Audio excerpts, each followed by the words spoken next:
Well, thank you all so much for joining me this morning for our advisory group meeting for farming and carbon and nature. The last one was back in December, so I feel like there's quite a lot to update you on. So the plan for this hour and a half is to start off with a few introductions with who's here, and then I'll give you an update on farming for carbon and nature, what we've been doing since our last meeting in December. Then I will give you an overview of our idea for our new FCM programme. I feel like quite a few meetings over the last couple of years, I've been saying that, and it's been a different thing that we've been kind of exploring different ideas. And we've listened to everybody's feedback, and as part of the pilot, we've done a lot of research. And I feel like we have finally come up with something that is a good plan and hopefully will work. So really interested in getting your feedback and your input into help shaping that. Then there's an optional break for 5 minutes if people want it. And then Owen very kindly has offered to give a 5-minute overview of some work they're doing on beyond value chain mitigation, which seems to have a lot of synergy with the plans that we've got for the new programme. So it'd be really interesting to hear from Owen on that. And then the rest of it will be about having a discussion about the programme and seeing what your thoughts are and how we can shape that. So let's move on to introductions.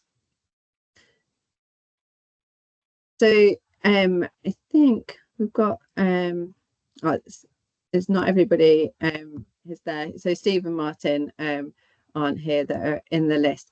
But if we could just go through and introduce, if we go through roughly in order, pass down, that'd just be the easiest way of doing it. And if you could just share, let us know just in 1 or 2 sentences, quite briefly, summarise what you do and what your interest is in farming and carbon nature project. That would be really helpful, I think, for everybody. So Andy, can I pass over to you first, please? Hi, I'm Andy Suggett. I'm an ecologist based at Northumbria University. Well, in research terms, I specifically study the impacts of climate change and land use change on biodiversity, but really I kind of work in all sorts of places to do that, whether it's up mountains or what I would like to do is get the university and other universities more interested in turning these places into living labs and things like that. So I think the FCM project's a really good way of demonstrating how this could happen more broadly, and I'm sort of here to be a useful person on the scientific side to help make sure that what we're doing is consistent with what we'd do if we were doing this as part of a wider research project.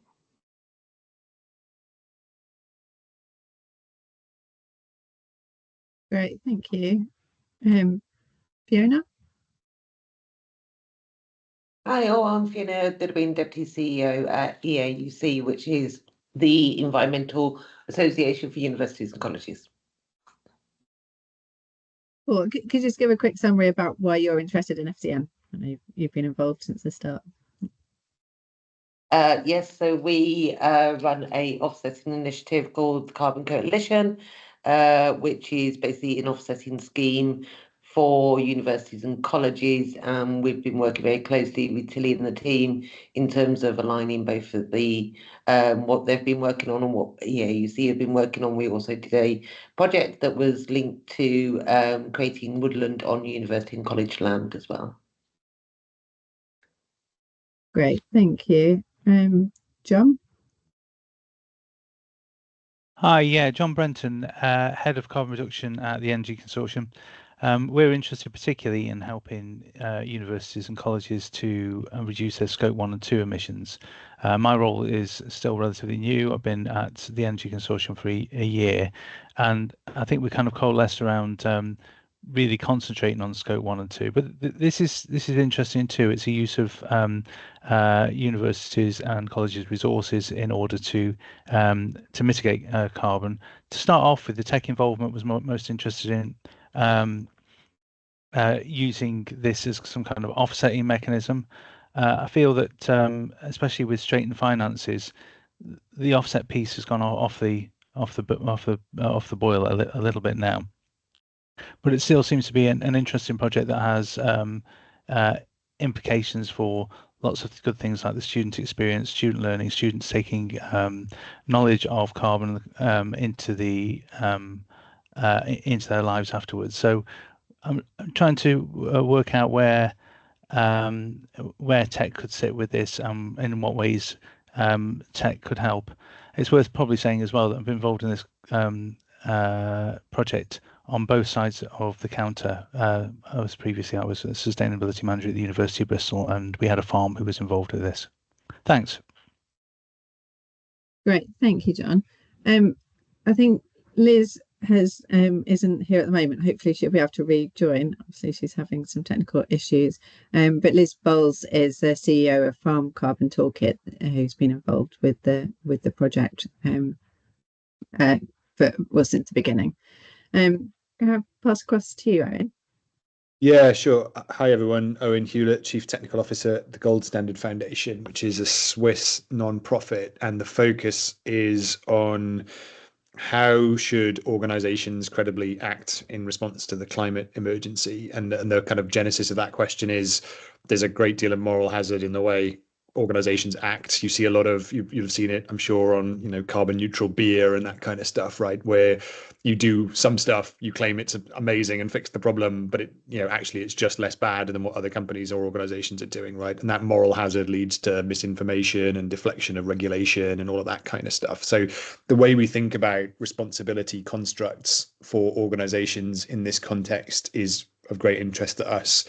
And the reason why I've been involved originally actually was because, as John said, that this was originally thinking about issuing carbon credits, and my organization does that in one area of its work, but it's sort of morphed actually into something more interesting, I think, Tilly, which is to say, universities should be the leading light in terms of how organizations should act. If universities can't figure it out, then nobody else has got a chance, right? So if we can figure out how these moving parts fit together, should you think of this as offsetting or scope 3 or something else, then that is very interesting. And this is an especially interesting confluence of ideas and how it's evolved over time. So that's been my involvement. And the reason I'm down as an observer is because one of the things Gold Standard does is to issue carbon credits. And when this was thinking about issuing carbon credits, it could have done that through Gold Standard, and that would have been a conflict of interest to also be an advisor. So that's why I'm down as an observer. Thank you, Owen. Yeah, maybe we can recruit you as a full member now. Yeah, for sure. Yeah, we'll have to wait to the end of this call and see what it looks like.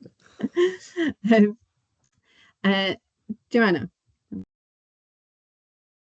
Yeah, so I guess the reason I'm involved, I also work for SOS-UK and I line manage Odette and Tilly, so Odette can be here with us today. So I've been kind of involved with the project from the very beginning when it started, so it's coming into year 4. So yeah, I'm just here to kind of listen and to kind of provide any kind of, I guess, more wider organizational input, because I kind of work across a whole variety of projects at SOS-UK, so just trying to see if there's any kind of input that we can kind of do learning, so we're not silo working. Fantastic, thank you. And then we do have several apologies for people who weren't able to make today's meeting, but hopefully we'll be able to look at the slides or watch the recording afterwards. And just to let you know, 2 people have left the group. So sadly, Silas, who's the fine manager at Oxford FAI Farms, has left. He's not in that role anymore. But have been introduced to his successor, who's very keen to still be involved in the project, which is fantastic. And Vicky Hurd, who is the head of farming at Sustain, has left her role at Sustain now, and she's now Liz has just joined, now working for the Wildlife Trust, just didn't have the capacity to be able to carry on with this group, so she's also not involved. Hi Liz, hopefully that's good to see that you're back. Hopefully you can. Yeah, I've got some Wi-Fi now. Yeah, it's very clear. So we've just been going through introductions. I think probably most people have met each other before on previous meetings. It was just as a refresher, but perhaps you could just briefly, just 1 or 2 sentences, say about what you do and why you're interested in farming for carbon and nature would be wonderful. Okay, lovely. Thanks, Tilly. So I'm Liz Bowles. I'm the Chief Exec of the Farm Carbon Toolkit, and we work with farmers to help them to understand their farm business sources of greenhouse gas emissions, and also help them to both reduce emissions and to remove carbon into soils, trees and hedges within biodiverse, climate positive, resilient businesses. So that's what we do all the time. So very interested in farming for carbon and nature, because in effect that's what we try and do in our work. We're a community interest company. We were set up by farmers for farmers. Fantastic. Thank you very much, Liz. That's really helpful. Okay, so I'm just going to go on to give an update for Farming for Carbon and Nature, and then I'll tell you about the new programme and hand over to Owen for a bit of an update, and then we'll have a bit of a discussion. So just as a refresher of where we've sort of come from and our funding structure. So the pilot has been grant funded. Our initial pilot funding was from Esme Fairbairn Foundation, and that was to create a fiscal model, a financial model that enabled farmers on university and college owned land to transition to carbon and nature friendly farming practices through payments from university offsets from unavoidable scope 3 emissions. That was what I was thinking was in 2021, and we got 3 years pilot funding to explore that. Quite soon we realised there were quite a lot of challenges around offsets and getting credible verified carbon offsets, especially for soil and soil carbon sequestration. So we applied for some further funding from NERF, the Natural Environment Investment Readiness Fund, and Kate looked at that over a year during Adette's maternity leave, and that was an in-depth exploration of whether university offset payments were a viable option for FCN, or if there was a better model.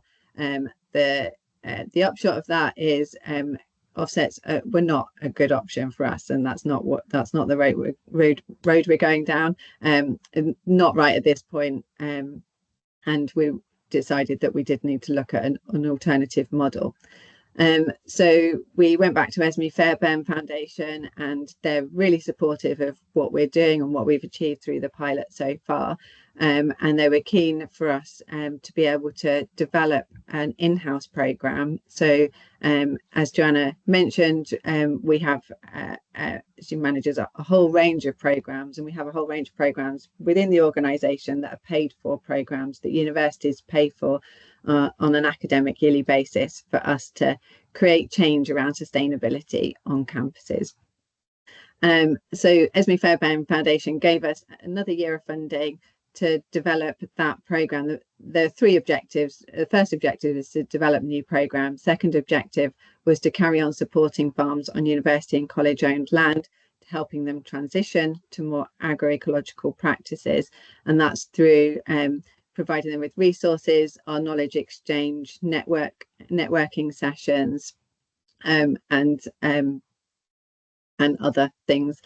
And then thirdly was to work with students and develop the student engagement work we've already done, and equipping them with skills and knowledge to champion sustainable and ethical food production. So this is a slightly different than we've done before, and linking the farming with food more. So that was a third angle, and that continuation funding we got awarded in March of this year and will carry us through till February next year. And the idea is that we will set up our new paid for SOS-UK programme for FCN starting in the academic year 2025-26. Seems a long time away, but I know it's going to come around really quickly. So that's where we're at. So as a reminder, during the FCN pilot, we've been working with 10 farms, and these are based at 10 different universities and colleges: Writtle University College, Royal Veterinary College, RVC, Northumberland College, Newcastle University, Bishop Burton College, University of Lincoln, Hartpury University and Hartpury College, FII Farm, which is on the University of Oxford land, University of Bristol, and Loughborough University.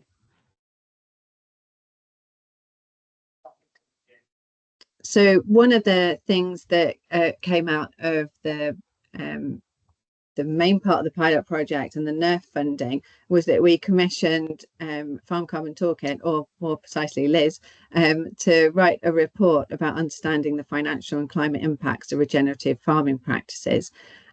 This was primarily to help our farms. I was saying about enabling farms to transition to more agroecological practices. To do this, they need facts and they need data, and they need to reduce risk so that they feel able to make those business decisions. So it's a really valuable piece of work that Liz did for us, and has proved really, really popular. We've done some work in the last few months to share this and put this out there. So the report is available on both Farm Carbon Toolkit website and also SOS-UK's website. Liz also wrote a three-part blog series that was relating to the report. We also wrote a blog aimed at universities and colleges, highlighting we defined 7 competing demands for university land, and actually how those that own farmland, that's really valuable, and that's real potential in that farmland. We've also, Liz came and joined one of our farmer knowledge exchange sessions so that they could ask her lots of questions about the report and the details in there. And then we also delivered a joint webinar that where Liz shared all the details about the report. That's available to view on YouTube. I'll share these slides afterwards, so you'll have the links available. And over 100 people registered for that webinar. Half people joined it. When I went to put the link on this slide, I saw that 172 people have viewed the recording on our YouTube channel, which is fantastic. And I just thought it'd be interesting to share the range of people that joined the webinar, because it was a real wide range. We had representatives from DEFRA, from the Soil Association, quite a few farmers, quite a few different local councils, Chester Zoo, Arla Foods, several different wildlife trusts, LEAF, Lincoln Environment and Farming organisation, Carbon Trust, Natural England, several universities, Duchy of Cornwall, and also the Sustainable Food Trust. So I think it shows that what we're doing with Farming for Carbon and Nature has got a wider interest outside of the tertiary education sector, and can has the value to create a wider impact there as well. So thank you, Liz, for your work on that as well. And then to update with our biodiversity monitoring that we've been doing. It's been a lot harder this year than it was last year. I think that's been for several reasons. We've had some challenges around staff changes internally, and long-term leave, which has been a little bit of a challenge. But I think the main challenge has actually been we didn't know about our continuation funding from ESME until March of this year, and the early spring surveys were due to start March and April, so we didn't have the lead time to get universities prepared, students recruited, etc. So that was a bit of a challenge. We also, with the biodiversity monitoring, we work with biodiversity leads at each of the institutions where we have farms. So those 10 farms are, we have a biodiversity lead who's an academic, and we deliver training. They recruit students, but we deliver a training session. We give them all the resources that they need to do the surveys, then they go out and do the surveys and then submit the data back.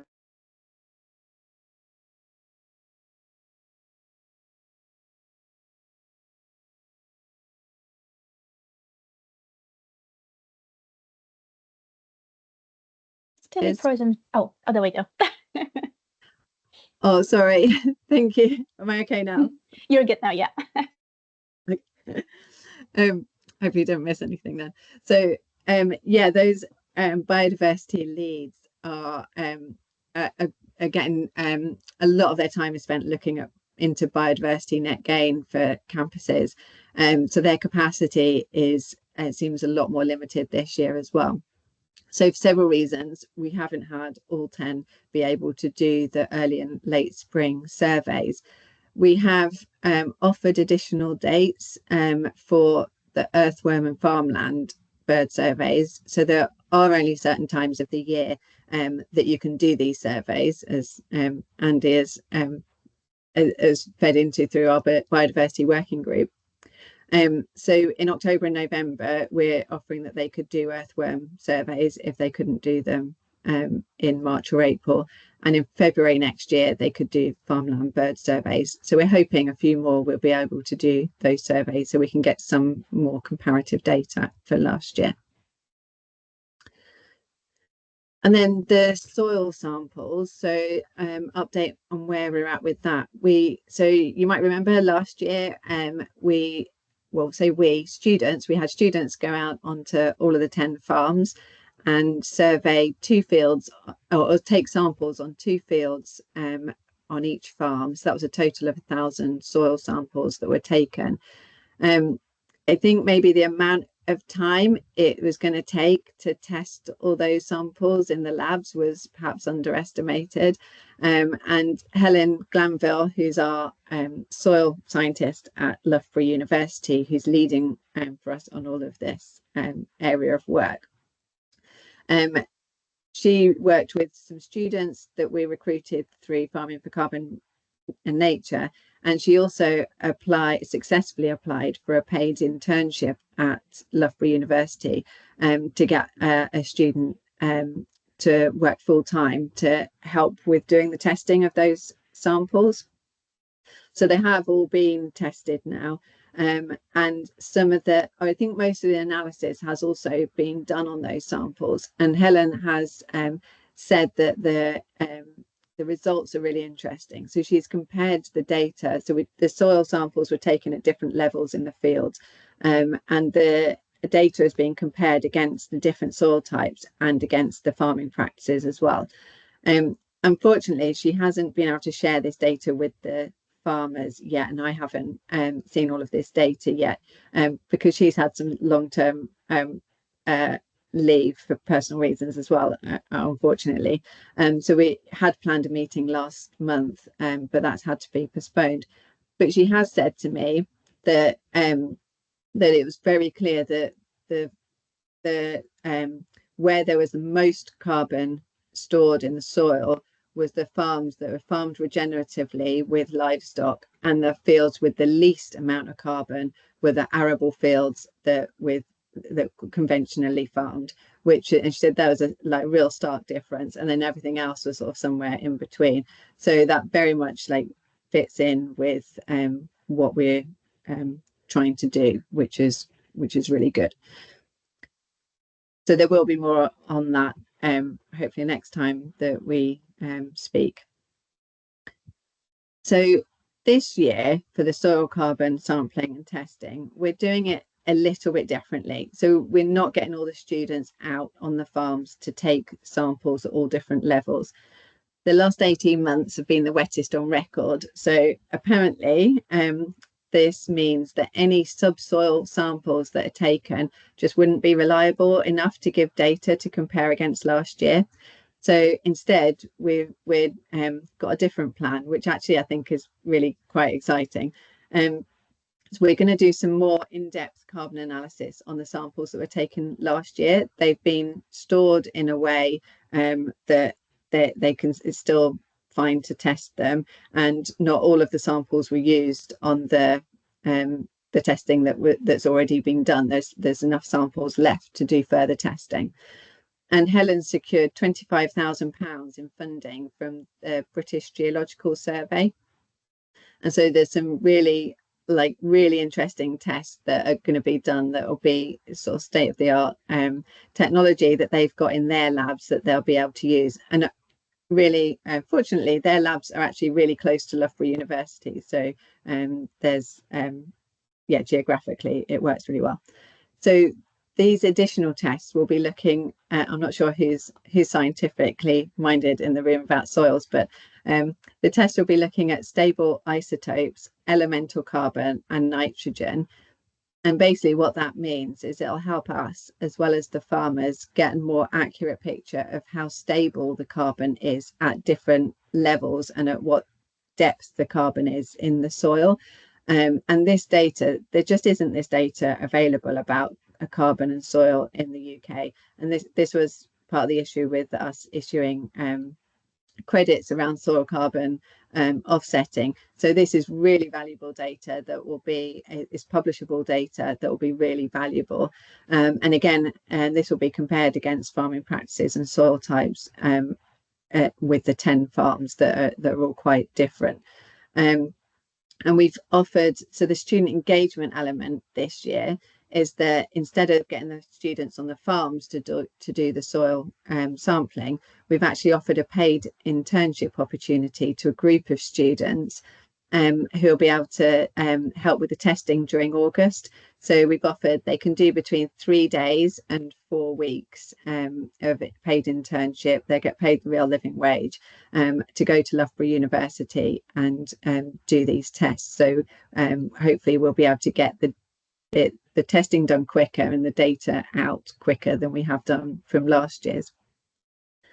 In addition to that, so that we do have some comparable data to last year's, even though we're not sure how scientifically robust that will be, we are asking the farmers to take some samples themselves just of the topsoil, so it'll be quite quick and easy for them to do, not as like a day's work like it was last year for the students, just to take a few samples in the same places on the same 2 fields, just of their topsoil. And we're sending them out packs to do this to make it easier, so there'll be labeled bags and a Sharpie pen and clear instructions and paid for box to send them to Loughborough University. And then they'll be tested by the students during August as well to see the results in that. So we should be getting some really good soil carbon data as a result of all this piece of work during this year. So I feel like it's a bit of a whistle stop sort of tour through what we've been doing basically since March for the continuation funding. Does anybody have any questions about any of that before I give you a summary of our plans for the new programme?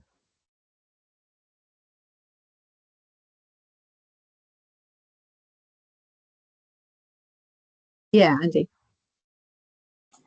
Yeah, I would just say there are lots of things that can affect the carbon that you get when you measure it, and I wouldn't be too sort of hard on yourself in terms of like how you've collected it and is it comparable between years, because of course if it does vary between years, that's bona fide environmental variation. That's not down to how you've measured it or not. For what it's worth, like I think ultimately we, in the longer term, we'd move towards a situation where it's measured multiple times per year anyway. And yeah, ideally with a technique that gives a more comparable value across space and time, you know. So, you know, the only reason I'm saying this is because in the context of everything else that's going on with trying to get a handle on these things, what you're saying about what's happened is what other organizations and landowners and etc. are experiencing.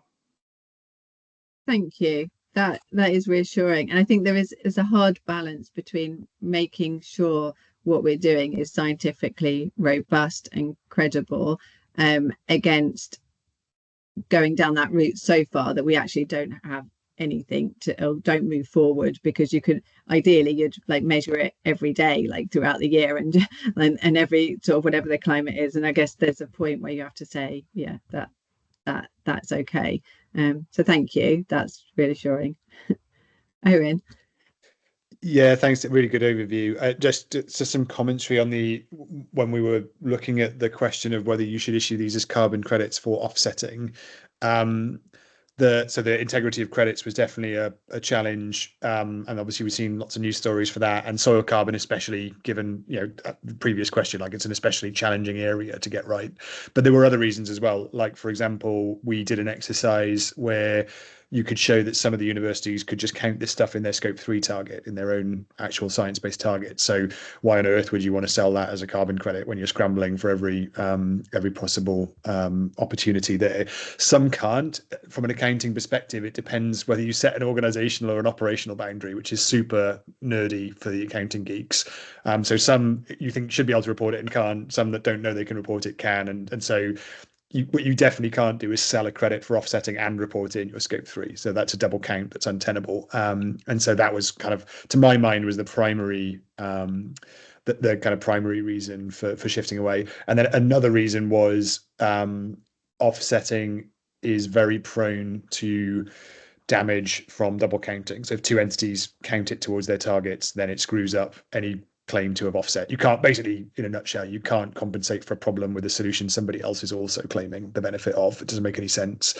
And so in the UK, where you've got a national target and then you've got council-based targets as well, you've got all kinds of potential double counting that comes in, and I'm not sure the UK government would be especially happy to make accounting adjustments at the national level for a scheme like this, of this scale, basically. So there's a bit of commentary, like it definitely was about the efficacy of credits and the challenges there, but I think it's also actually just a poor fit, basically, for the way to think about these activities. Yeah, thank you, Owen. I appreciate that. I think I've throughout this pilot, I've had my head in the soil a lot more. And Kate, with doing the NERF funding bid, and worked with you on the financial model, and you're absolutely right. So it's I'm really pleased that you brought that up, because it wasn't as clear cut. There were a lot of issues that just made it not, well, like you said, not a good fit for us. So thank you for adding that in there. Great. Okay, I'll move on then to talk about our new idea for a programme. I'm doing this slightly nervously. I I hope you're all as excited as I feel that this is. This is going to be good. So, basically, it feels like all of the work that we've done so far in the FCM pilot is coming together finally, and I quite often, I think I said this numerous times to Joanna, I can't see how all the pieces of the puzzle are fitting together. It just didn't seem to kind of work. I feel like now that those pieces of the puzzle are all coming together, and what we've been doing is giving us really valuable data to understand what can and can't be done, and the potential impacts that we could have. So I think the new programme, we can help universities with their carbon targets and also support farms on university and college owned land to transition to more nature and carbon positive practices.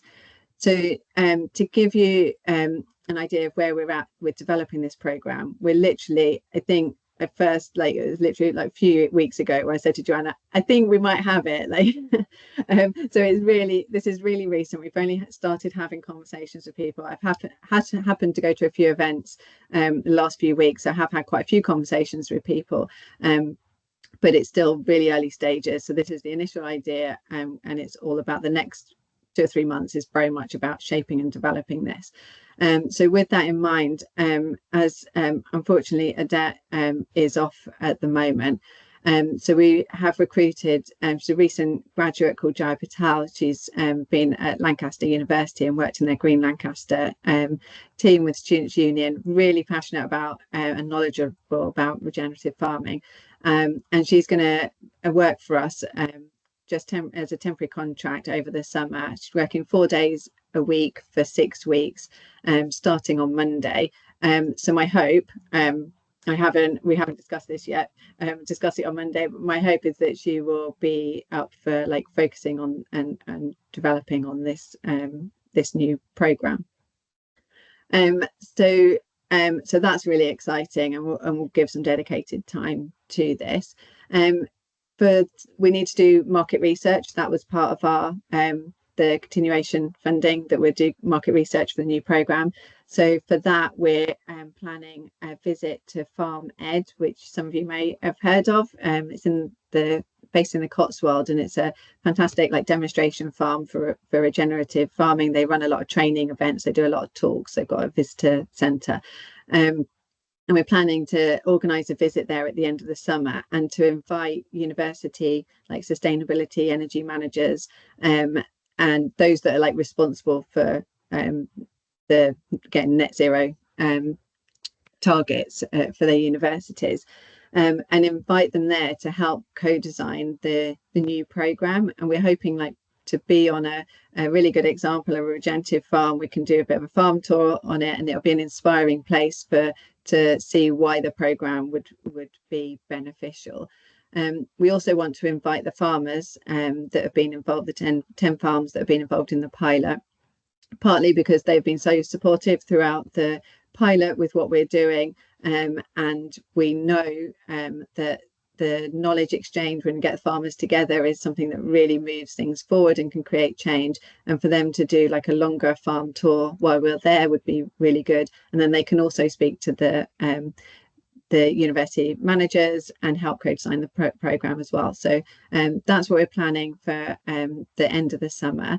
And then as a more quantitative piece of market research, we're going to put out a survey to universities and colleges in the start of the academic year, so September, October, and to get some more information about what they need from the programme, but also an opportunity for them to express their potential interest in signing up to the programme, so that we can we've sort of got a starting point there. So let me tell you what the programme is. I feel like I'm putting it off. So the challenge that we want to, so the new programme, like start with a challenge and then offer a solution. So the challenge, the first 2 points on this, we've been saying since 2021 that the whole point of what we're doing, that universities are setting ambitious net zero targets. They have unavoidable scope 3 emissions. That's been like from the beginning.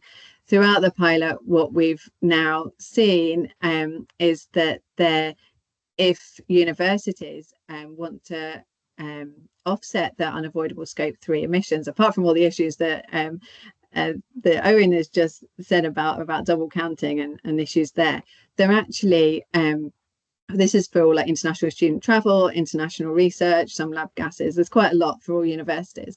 So there actually probably aren't enough credits actually even available for that. And if there are, there almost definitely aren't enough credible, ethical, sustainable credits available for them to do that. And that's something we weren't aware of at the beginning of the pilot. So it really seems that there needs to be an alternative to offsets. There are some credible offsets, and I know Fiona and the Carbon Coalition team are very much on those, and that is an option, but there just aren't enough for everybody. So the solution, that this isn't our solution, this is a solution that has been talked about by other people, is that, and this is where I think it fits in with what Owen's been looking at, which I hadn't realised till we had a conversation this week. And I know Fiona's had conversations with the universities around this as well, is that for universities to set carbon budgets for departments, and then if the department exceeds that carbon budget, then they need to pay a carbon levy, or some are calling it a carbon tax, or I noticed, Owen, you were calling it a carbon fee, which actually I think carbon fee is more obvious. It says what it is on the tin. I think I probably like that better, so I might steal that if that's okay. And then using this levy, tax fee, for a credible emissions reduction activity. And that could be like on campus or in the local community. So what it feels like is that farming for carbon and nature can be that credible emissions reduction activity. So that means that this carbon levy that universities are paying, they use part of that money to financially support farms directly in activities to help with agroecology that will reduce emissions and sequester carbon. And then also part of that money go to SOS-UK to deliver the FCM programme. And by being part of the programme, that gives them the transparency and the credibility of being part of an organisation that delivers multiple impacts for them for that money. And through that, we'll support all the farmers with knowledge exchange events like I've mentioned several times. It'll also contribute to the UK farm soil carbon research. We have there's a standard operating procedure for the lab tests. So a lot of universities have labs, and they could use this same procedure to be testing soils on the farms close to them. So, and then that data can be collated across the country and so universities can collaborate on publishing papers, and that could be a lot more than 10 farms, and that would be a lot more data and could be really, really valuable contribution to research. We've got the student engagement element and getting students on farms, and also linking with farming with food, climate and nature. Student engagement is something that we do, that's the core of what we do, so that would be absolutely part of the programme. And then also by working with farms to transition to more nature friendly and climate positive farming practices, it will also increase biodiversity, so that we can also share all the surveys that we've kind of recommend and developed, and the times and the learnings that we've come from that around student recruitment and how getting students on farms, the logistics of that. We can share all that so that it can be delivered on an academic yearly basis throughout the year. John, got a question? Yeah, thank you. When you're looking at farms, are you just looking at soil carbon, or are you looking at other things? So for us, we would use the word agroecology as the best way of farming, because that includes social justice, so farmer rights, decent pay for farm workers, etc., as well as the environmental benefits as well, which regenerative farming, nature friendly farming is more about the environmental side. So we would say it would be multiple things, and if we're working with farmers with the knowledge exchange sessions that we've been doing through the pilot, and they've said that does produce a lot of positive impacts, then we would hope there'd be multiple positive impacts throughout. It wouldn't just be the soil. The soil would be the thing that's the academic research that would be measurable, but there would be a lot of multiple benefits as well to that. The reason why I was asking was I was just thinking about, imagine you got 100-hectare dairy farm, for instance, and if you threw the book at it, you might sequester 5 or 10 tons of CO2 a year per hectare. But I wonder whether other processes on the farm would dominate. Whether, for example, you would, if you've got ruminants on the farm, or if you're using a lot of tractors for whatever reason, etc., etc. So I wonder whether, or a lot of electricity, or diesel for other things, or so etc. So I wondered whether you were looking at this in the round, and when you and it seems to be this focus on soil. Yeah, how you what is your scope? What are your scopes? Yeah, I think I mean Liz will be able to say a lot about this. I think when moving to regenerative farming, there is reduced emissions as well as carbon sequestration. It comes from both, and a lot of farms use farm carbon toolkit calculator, as well as there are other calculators available, but they that they measure the sequestration as well as the emissions on the farms. But I think for this, how we were looking at this isn't to directly measure how much carbon is sequestered or how much emissions are reduced and comparing that against a carbon budget for a university. It's just using that payment to pay for an activity that generally will reduce emissions and create positive impacts. But I think I feel like I don't, Owen, you're next, your hand's up, but I know Liz will speak directly about the carbon emissions. Yeah, go for it. Yeah. Okay, thanks, Tilly, and hopefully it's not too much background noise. I think what you've just said, actually, Tilly, explains it, because you're not seeking for anybody to take ownership of a farm's carbon credits. What you're seeking is for practice to change, because I think there's a big distinction between paying for practice change, or rather supporting practice change, and wanting to take ownership of credits, whether they be carbon or BNG or whatever. Because I think certainly when it comes to the latter, although it's not a requirement yet, I think that there will come a time when it's a requirement that any business seeking to sell a carbon credit needs to have got to net zero first in terms of their own business emissions. But that isn't a requirement yet. Yeah, thank you. Does that help, John? Yeah, I'm just really, I suppose, a bit concerned with the gap between the solution here in the centre and the use of levy for credible emissions reduction activity. And I can see that it is credible emissions reduction activity, but that there is a sense in which I think some people might want it to be quantified, and having some clarity. Having clarity over that, I think, is going to be important. But I'll hand over to Owen, because I'm sure he's got more of a viewpoint than I have. Thank you. Yeah, this is probably a good point to hand over to you, Owen. Thanks.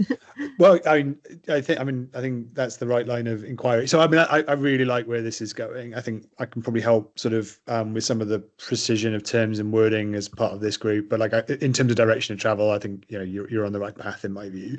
I think somehow, and without making this into a whole like decision tree kind of slides, you need to also make allowance for the fact that some of these could just be counted in the inventory, right? So it might not be about exceeding your budget. You might just be able to count some of this benefit within your science-based target de facto. So I'll show it in my slides, but the way the construct works is you have your value chain abatement target, which is how you get down to your 90% reduction by 2050. And while you're doing that, you should take responsibility for unabated emissions on the journey. So that by like halfway through that journey, I'll be at 60% abatement, which means I've still got 40% of my original emissions still happening. I need to take responsibility for that. And you could use this as a mechanism to take that responsibility. But because of the nature of the activities here, they could be in the value chain abatement bucket. And so you wouldn't want to do both at the same time. So that, to me, there's like a decision point, which is like, can I count this if I fund it towards my scope 3? Yes, no. If no, then can I use it towards unabated emissions? Is the follow on. This is just an illustrative slide. So like you don't want to make this one too complicated, but in the kind of full guidance version, then throwing out all the connotations is probably helpful. And I'm pretty sure we did map it ages ago. I'll see if I can find it, and it did look like a bit of a family tree in the end, that flow chart that we did, but like a simplified version of that might help. Anyway, that wasn't kind of my point. The two things I was going to ask were, this to me implies two things: the tools and guidance to support the actions themselves, but also tools and guidance for universities on how to use it. So it's almost like you've got two work products here. The second one seems to speak, more to carbon budgets and setting a fee, which is more for the university, and then the third one speaks to more like the MRV of the actual action on the ground. So I guess that's, is that the intent, that you provide different outputs for the different parts of the chain here? And then to Liz's question, is there actually even an intent to issue any credits here? Because it doesn't imply credits need to be issued, I suppose, is my question. Yeah, no, I think universities will be wanting to offset some with carbon offsets, but definitely Fiona and with EAEC, that's where they can go for that. That's they've got an avenue to get credible offsets. So this would be complementary to that. So yeah, I think that's is the thinking. Cool. Okay. Thank you. That's really. Oh, Fiona, do you want to come in? Sorry, I was trying to find how to raise my hand. I was about to That's all right. manually. I think that's sort of the key thing. I think is to be really clear that this is investment from universities to contribute to reducing activities in other areas rather than reducing their own carbon footprint, and that it's very clear that it's not offsetting, and they can't put it as part of their inventory. Yeah, thank you. Yeah, that makes sense. John? I think it'd be really good, Fiona, if you and I could have a discussion about Carbon Coalition and seeing how you're getting on with that, because it's a long time since we spoke about it, since my Bristol days. The other thing is that I think, as Fiona said, flagging this is going to be really important to look at, to show the distinction. Otherwise, the value of this project will get eclipsed by people saying, yeah, but I've got 60 tons from veterinary anaesthetic I need to do something about, otherwise my funder won't fund. Do you know what I mean? It can get into those kind of arguments. This is something different, and I think it's important that that's flagged. Thank you. Thank you. Yeah, that's a really good point. And I think it's these sort of things that we need to be drilling down on the detail over the next few months to kind of work out how we answer those sort of questions. Joanna, did you have your... Yeah, so I'm just kind of thinking aloud, because I don't think we've quite narrowed this down, unless you've done some thinking since we last chatted, Tilly. Almost, what is our thinking in terms of the farms? Like, there's the whole idea about local based insetting. Like, would we be wanting universities to work directly with the farms in their area, be it university farms or just farms down the university? Or are we kind of just thinking like just opening it out, and would it be universities' responsibility to find the farm they want to be working with? I mean, it might not be the detail we've decided on yet, but it might be an interesting thing to think about quite early on. Yeah, definitely. I think my thoughts initially, they are open to obviously suggestions on this, but my feeling would be that it's would be farms that are on university or college owned land if they own them, and if they don't, then it would be ones in their local area. And because we have good contacts, like with Liz with Farm Carbon Toolkit, who's got like network of farms across the UK, and also Nature Friendly Farming Network, I'm sure it wouldn't be too difficult to link up a farm that's close to a university, and I'm sure there's a lot of farms who would be interested in this, because they would be there's a lot of benefits to the farms directly from being involved. And I think if they're locally, then that means the student engagement and the links to the university, the university is valuing the farms, valuing the fact that farms produce food for us. All those kind of extra things. If you start doing it sort of remotely, I think that sort of doesn't help with the whole food and farming system and things that we're trying to do. This would be my gut feeling.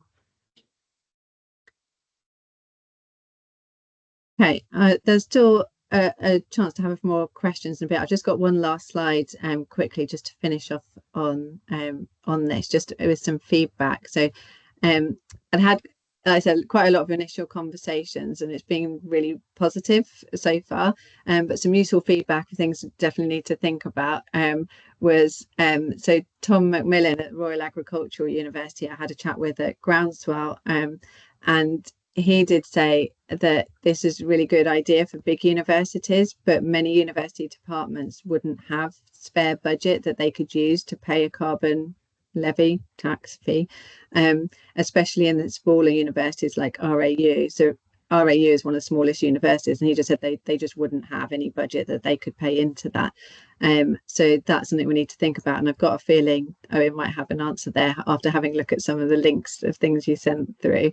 And then John also mentioned about having outcomes of all sorts that we need to be carefully measured, which is really great point. That's definitely something we need to think about.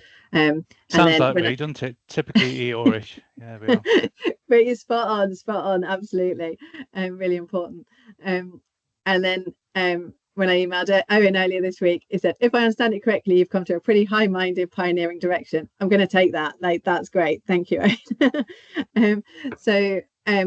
But that links in really well to then Owen said it links with what some area you're doing. I know you've got some slides, so I factored in if anybody needs a 5-minute break, we can have a 5-minute break. If you'd rather just carry on and go to our Owen, then we can do that. Has anybody got any strong opinions either way? Have anybody got any strong opinions for having a break? No. Okay, let's move on. In that case, I will. Did you say you had some slides, Owen? Yeah, I stop hastily sharing? cobbled them together. I think otherwise I'll be waving my hands around trying to explain what I'm on about. So I thought they're not really designed for this purpose, but they've got the images on them. I could do with sharing. So give me one sec. Thank you. Amazing. Can you? Sorry, can you see that? Yep, brilliant. Thank you. So let me put it on presenter mode. So all I really wanted to share was, and where my quote in that last slide was coming from is, for organizations, there is an emerging responsibility construct, and that responsibility construct is trying to get at what it means to be good in the context of the climate emergency, as opposed to doing some stuff which is good, but actually that just means you're less bad than everybody else. So it's like, what does directional alignment with net zero look like versus, I purchased some really good carbon credits, but I'm not doing this stuff over here, so I'm actually still not really aligned with net zero, and overcoming this kind of moral hazard that I alluded to earlier. And that responsibility construct is a kind of agglomeration of things like Science-Based Targets Initiative, some of the work we've done at Gold Standard and elsewhere, and it articulates in basically three moving parts. So this image is taken from Science-Based Targets. The first part, which is red dots 1 and 2, is you have to abate your value chain emissions. So that involves reducing your organization's emissions by 90% by latest 2050. That's what the navy blue bar chart is driving at, and that is based on an interpretation of the IPCC special report. So that's also the same numbers that that we need to achieve as a world, right? It's the same basic target fundamentally as the Paris Agreement, but applied at organization level. So that's targets 1 and 2. But the challenge with targets 1 and 2, even though that's what's necessary to achieve global net zero, at an individual organization level, if I took a snapshot and you're at navy bar chart number 4 there, that actually just represents how much harm you're still doing, right? That's your emissions, not like being on the journey to get to 90% abatement is great. But all that time you're spending getting down there, you're basically saying it's okay that I make money, or it's okay that I operate my organization, even though it's harmful, because at some point I will stop doing harm. Or really simply, I agree to reduce my harm until I stop harming isn't a very compelling, credible way to act in an emergency, right? If you're a Greenpeace or a Greta Thunberg or something, you're going to say, how come you're still allowed to harm them? Why not just cease your activities? And the answer to that is that's very difficult to unpack. Like, should hospitals stop? What type of hospitals, etc.? Should we have the Olympics? All of those kind of things. And so the third part of the construct is beyond value chain mitigation, which is that kind of gray shadow chart at the bottom. And what that construct is doing in relation to the navy bar chart is saying, yes, you're reducing your harm. You still have unabated emissions on this journey. This is how to take responsibility for them, so that you are reducing your harm and taking responsibility for that harm ongoing, which justifies the fact that you're still a going concern towards this 90% abatement. And then the last moving part, which is red dot 4, is neutralization. So again, based on what the IPCC said, we have to reduce our emissions by 90% by 2050, and we have to remove what we cannot abate at that point with durable carbon removal. So that's your carbon capture and storage stuff. So that is a form of offsetting, but it's a conditional form of offsetting. You can't do 0.4 until you've done the 90%, and you can only do it with durable carbon removals. So that, in summation, is a very carefully calibrated responsibility construct that if you're doing all of that, and or intend to do all of that, then that is how to be directionally aligned with global net zero, and it's how to mitigate the risk of reputational harm by only doing bits and pieces of it. So why I wanted to share that then was, if all of that is true on that chart, then it implies that you as an organization are going to have to take a bunch of actions to either abate your value chain emissions or to take responsibility for them in that shadow chart, right?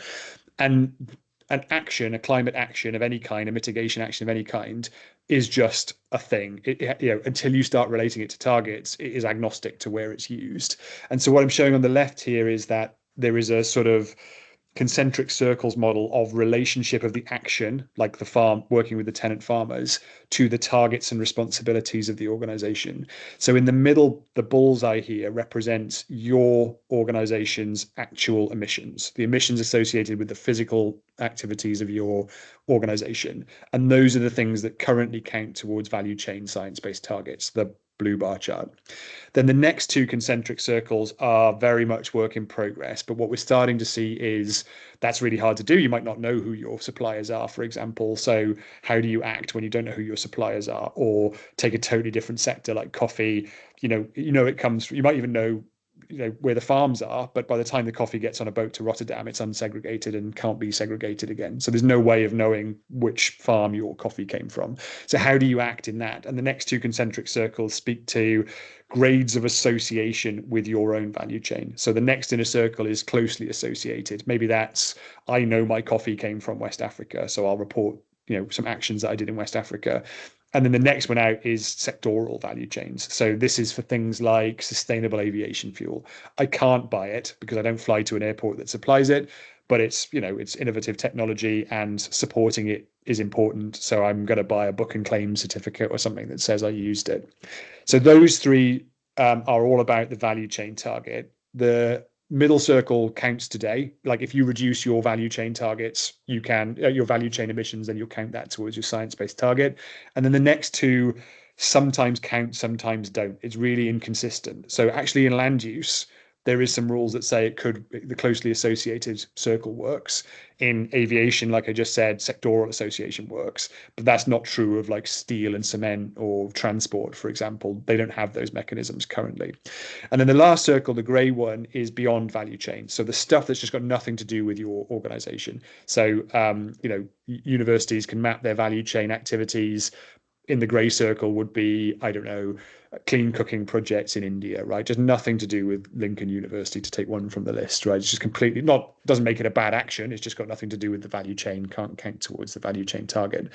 And so in that grey circle is the one that is the action that speaks to the BVCM grey shaded on the bar chart just now. That's the type of action you fund to take responsibility for unabated emissions. You can't pretend they are actual emissions.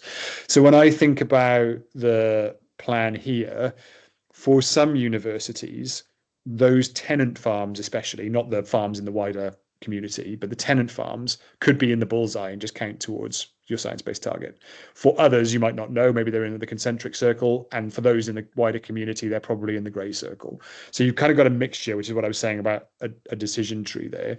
That's okay. I think that's surmountable. Like, as I said earlier, really the action is agnostic to where the reporting organization claims it, but you do need to be clear so that you don't accidentally double count between two or more targets. That's the only issue.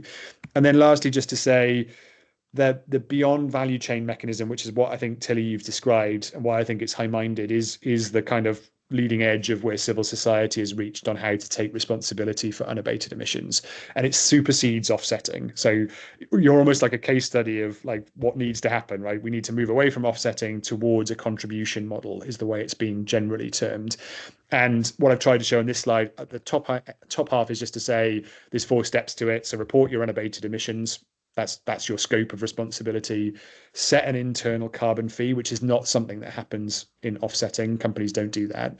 The cost in offsetting is the cost of the credit.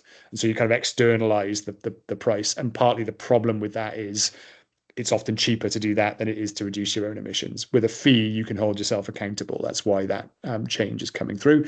The third step is to use that fee to fund climate action. That's very similar to carbon offsetting. You could go and buy carbon credits, or you could fund something else. The nice thing with thinking about it as not offsetting is that it gives you an opportunity to fund a wider range of things, like research, for example.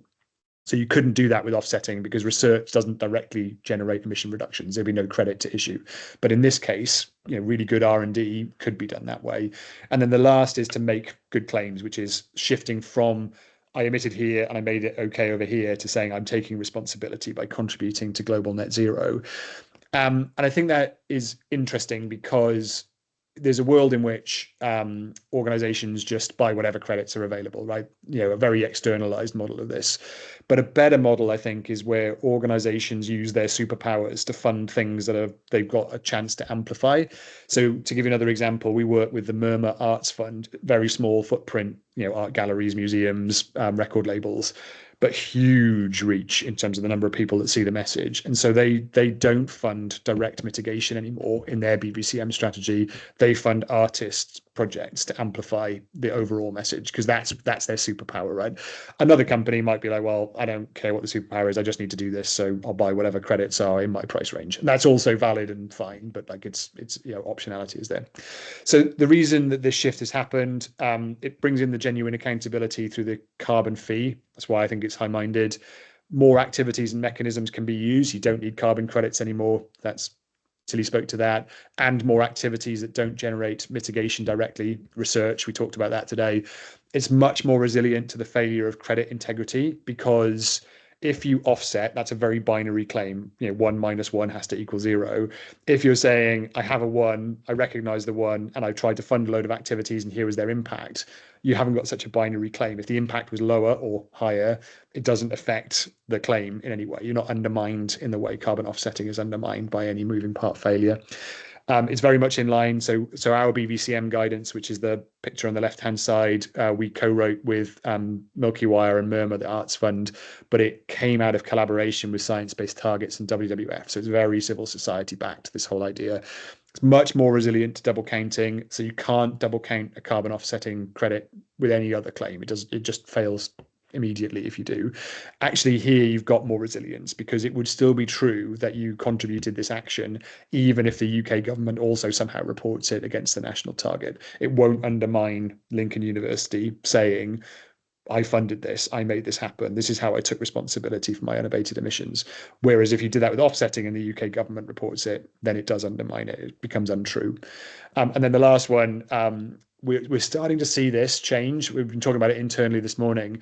FIFA at the World Cup got hammered for its offsetting strategy, basically really murky accounting to set the scope, and then really bad choices of offsets to do it, and then really like over the top claims like this is the most green kind of World Cup ever kind of nonsense, despite the fact that it was in Qatar.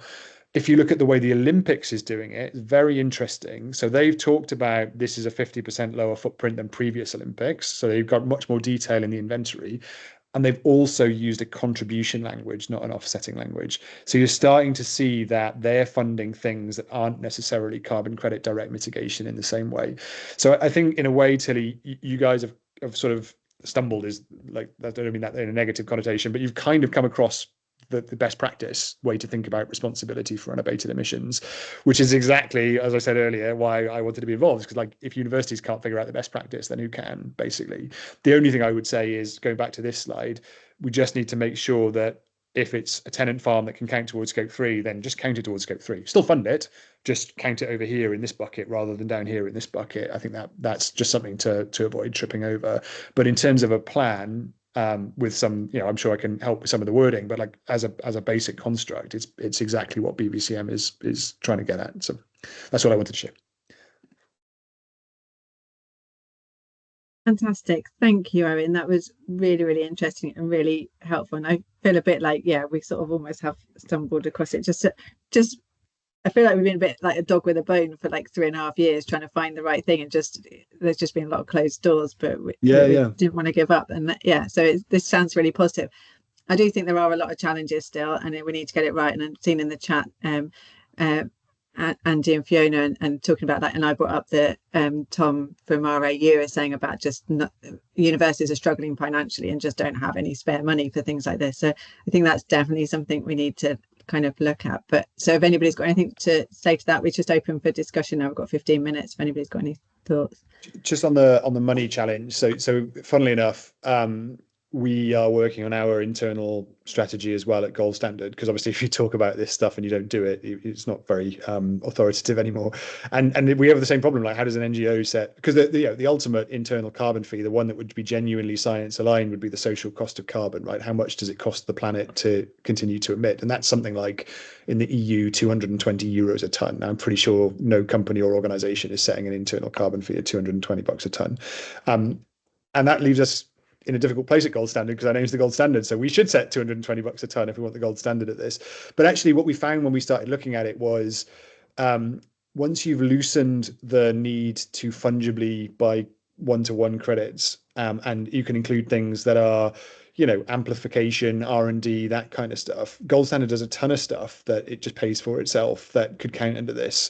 So it's how to value that, I think, is tricky as well. So the equivalent here, I think, would be supporting students to do research on these farms towards, assessing their climate impacts. To me, that's BVCM, right? That should count. How you put a value to that against the price, or how you discount it from the internal carbon fee, that's trickier. We haven't figured that out ourselves yet. But I guess I'm saying, like, it doesn't necessarily have to be, let's say you wanted to set a fee of $20 a ton, get a bit closer to reality. It could be lower than that by the time you factored out all the stuff that could qualify as BVCM that the universities would do anyway, like through supporting students, supporting research, publications, all of that kind of stuff. Thank you. That's really helpful. John, do you want to? Thank you. I just want to say thanks, Owen. Sorry, I can't do that thing where you put a titchy emoji on somebody else's post to laugh or smile or whatever on this for some reason. But yeah, there's a lot of philosophy in that 1 minus 1 doesn't always equal 0. And I thought that was really, really helpful. And I think the framing of beyond value chain mitigation, which I've not heard the term before, this is really helpful for us. It's helpful actually to me for making the case within my organisation as well, because for tech, does it really matter if we offset our 290 tons or 146 tons, depending on how you count it? But saying, yeah, but we still want to do good things. We still want to be part of the solution. We still want to actually put some money behind this. It strikes me as actually tech support of some of the work that SOS-UK is doing might be our beyond value chain mitigation. An interesting point about, having recently been in the university department, I think, yeah, things are so tight, and thinking about other strands for this.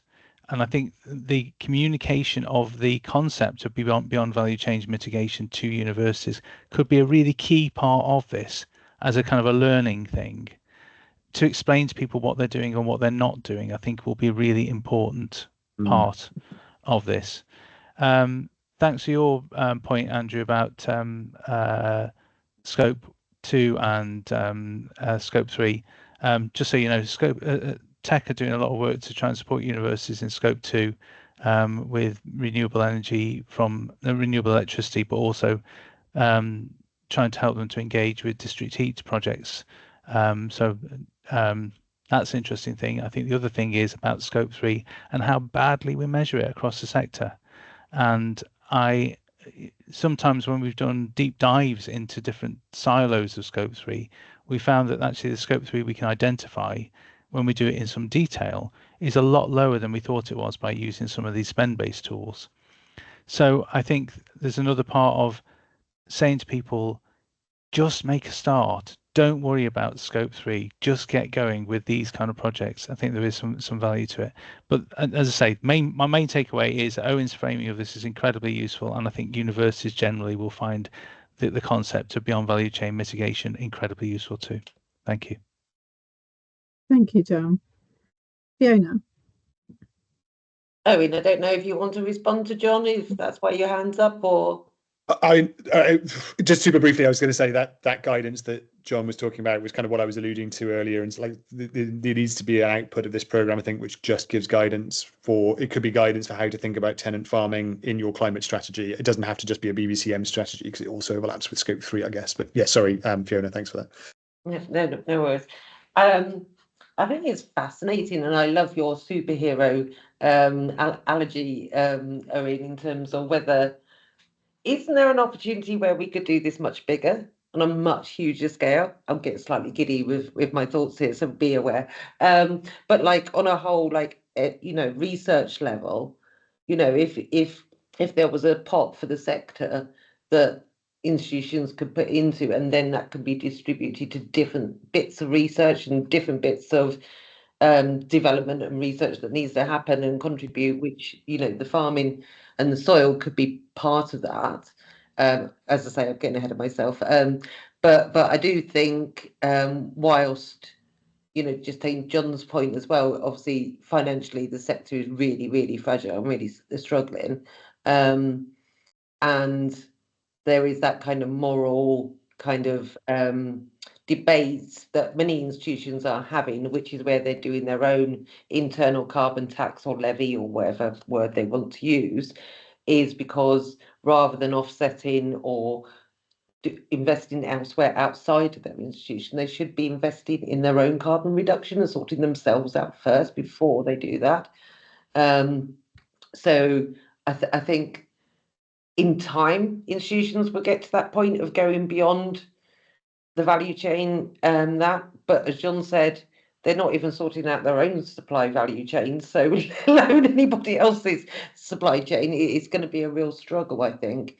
But I don't want to leave that on a really negative thing, but because I think that there is massive scope here, and I think there could be really interesting opportunities to get, the big research funders interested in this, and we could do something really interesting sector-wide, like UKRI, Wellcome Trust. There's huge potential, I think. As I said, I'm getting a little giddy with my brain that's gone poof with ideas. Thank you, Fiona. I know the feeling. John, did you want to respond? Yeah. I think you're exactly right, Fiona. There's probably economies of scale play really heavily into this, and I think also there is something around when you try to do the internal cost of carbon and you're doing it to save energy or something. There's you get to a point quite quickly, especially on things where you're trying to save electricity, and especially with the promise of, let's hope they get there, zero carbon electricity by 2030 with the current government. That'd be phenomenal.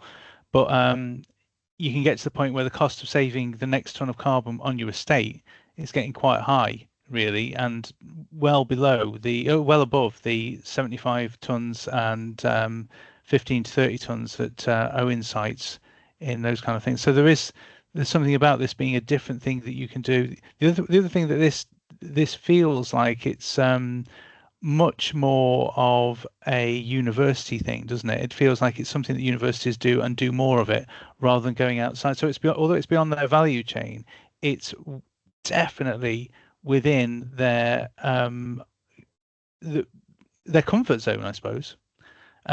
So yeah, there's something about this, about it being at scale, that that it could be really, really interesting. I was thinking myself, if you got kind of a really degraded, grazed to death hillside somewhere, and and we all contributed to making that store as much carbon as possible, what would it feel like? What would it look like afterwards? Would it become some kind of fantastic rewilded area or something like that? Sorry, anyway, thinking out loud now. Thank you. Thank you, John. Owen.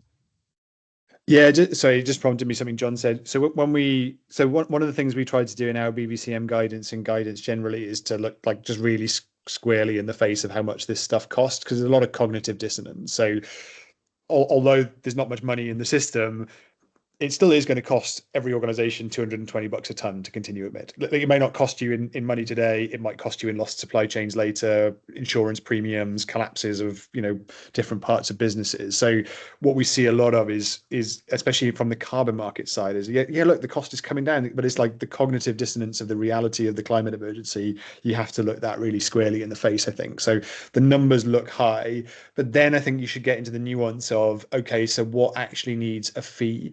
So one of the things WWF Germany did, and we tried to reflect it in our guidance, I'll send you the link, Tilly, and you can circulate it if people are interested, but they did a bit of a mapping of when do you not need to set a fee for some of the tons in your inventory. And so, for example, if the supplier you're buying from also has a science-based target, deduct it.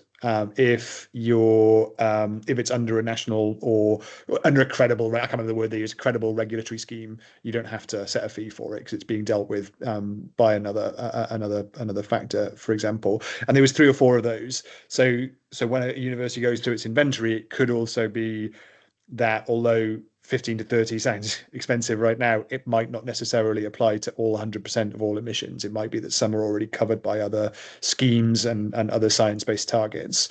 And then you've got the beneficial discounting from that fee of good stuff that you're doing anyway, or goods like sponsoring students for research, giving research grants, that kind of stuff. There is a way, I think, to characterize. Now you have to be careful that you don't get into like accountology where you're like, oh, we'll count this cafeteria work we're doing as BBCM, right? You can really slip into bullshit if you're not careful. But if you can hold yourself to a credible account for that and say, no, actually these students are going to this farm to do stuff that is genuinely to do with climate mitigation, that to me is BVCM. So there's lots of ways you can reduce and discount. Not saying that should be the aim, but like it's not necessarily 100% times $30 a ton in scope 3. That's what I'm saying. I think, Erin, if I could just ask a question. I know we're nearly at time, but I think that's really interesting. Like, and we obviously want to avoid any opportunity for greenwashing. And like you're saying, like they could be doing something already and just say they're counting it. And I feel like that could be our selling point for the program, that because they're part of the program, then that means that's credible. But is there any way that we could have some kind of, I don't know what to call it, certification, verification, something to say that they're part of the program that means it is credible because they're part of the program? Sorry, I'm mute. Yeah, I think so. So I think there needs to be more guidance on the non or indirect mitigation option. So there's lots of guidance for direct, like soil carbon methodologies, for example. You can measure that one relatively, not straightforwardly, but you can show causality and you can show a result. For R&D, for example, or in Murma's case, they do a lot of advocacy, enterprise investments, that kind of stuff. It can be quite hard to show the impact of that. I can't remember who made that point earlier, but that is important, right? We should, just because the model shifted doesn't mean to say we shouldn't be trying to make a difference. So there does need to be more guidance on non or indirect mitigation options, but we plan to have certification, like a label, so we could certify a project and label it as BVCM, or eligible to BVCM, because whether it is BVCM depends on the concentric circles, I guess, to the organization. But and the intent is that our carbon credits will be labeled, they'll be BVCM compliant, basically, because a carbon credit, you don't have to use a carbon credit for offsetting. You can use a carbon credit for contribution claims in this context too. That's the way this needs to go, I think. If you're looking for a pilot project to test that certification on, let me know. Yeah, no, I think we would be. And I think even more interesting is if we can look at it in terms of, so what I'd love to do is, sorry, I don't want to take up too much time. With GS certification, the standard can certify for scope 3, or it could certify for carbon markets or nature responsibilities, whatever. The next frontier is to be able to certify a thing that can cope with being more than one of those things at once and deal with the double counting between them. So can I issue a statement that says this bit's being counted towards scope 3, but this surplus is being sold as carbon credits, for example? So could definitely pilot the certification. Would also be really interested to pilot like an interoperability thing. That could be really cool as well. But I'm also happy to help, like, structure the guidance around it when we come to that. Amazing, thank you, Erin. John, there's 1 minute left. Right, okay, yeah. Just thinking about charitable aims, university charitable aims here, and how they have difficulty spending money outside on something that doesn't return an asset. So there's something about constructing the model so that they add value to their own assets through this, but it doesn't necessarily leave their organisation, and then funding this might be the model anyway, forgive me if it is, but then funding the cross-pollination from this bit, but being very clear that your money, and only working with those people who are able to do this actually to start with, so that you're spending your money on your own land, and that would be very defensible from a charitable aims point of view, whereas sending money to people elsewhere who would then improve the quality of their asset might not. Just something to think about. A really interesting point. Thank you, John. That is a really valid one, because a lot of universities do use their charitable aims to either use that as an excuse that they can't use offsetting, or that they can't do certain things, and they yeah, it's really hard. Charitable aims, charitable aims when it suits them. Well, we just found that we used to not trip over them all the time, but the kind of disposal of assets, all these kind of things. Yeah, they're there, and they work. The charitable aims works really well, but it always used to surprise people when we used to get hung up on them, because we were breaking our own law. We were breaking our own memorandum and articles if we were. It's a really serious thing. Anyway, there we go. Thank you all so much. I know various people who've dropped out, but we've got this recorded, and I think over the next 2 or 3 months, I think there'll be more conversations with all of you individually, if that's okay, and with Jaya when she's on board as well, as we kind of flesh this out. But thank you. This has been a hugely valuable call, and I really value everything you've said. Thank you so much for your input. Brilliant. Thanks, Tilly. Thanks, everyone. Nice to meet you both. Bye. Bye. Thank you all. Goodbye.